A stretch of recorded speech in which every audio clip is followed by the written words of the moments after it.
Passport రెన్యువల్‌కి చేసుకున్నప్పుడు కానీ, లేకపోతే పాస్‌పోర్ట్ అప్లై చేసినప్పుడు కానీ, ఆహ్, వెరిఫికేషన్‌కొచ్చినప్పుడు, వెరిఫికేషన్‌లో మా మీద కేసులున్నాయి అని చెప్పి మాకొక ఎండార్స్‌మెంట్ ఒకటిచ్చారండి. దాని మీద ఎక్స్‌ప్లనేషన్ ఇవ్వమని చెప్పి కొంతమందికి 15 డేస్, కొంతమందికి 30 డేస్ అట్లా టైమ్ ఇచ్చారండి రమ్మని చెప్పి. దాని గురించి ఎలా చేయాలి అని చెప్పి చాలామందొస్తున్నారు.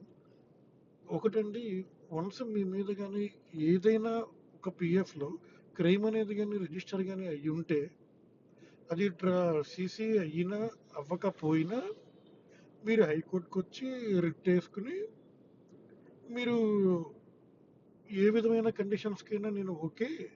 నేనప్పుడు అప్పీల్ అవుతాను కోర్ట్‌కి ట్రయల్‌కొచ్చినప్పుడు. సో, అప్పటిదాకా నాకు ఎగ్జంప్షన్ ఇవ్వండి అని చెప్పి గాని అడిగితే కోర్ట్ ఇస్తదండి. మీకు ఆ ఇబ్బంది ఏం లేదు.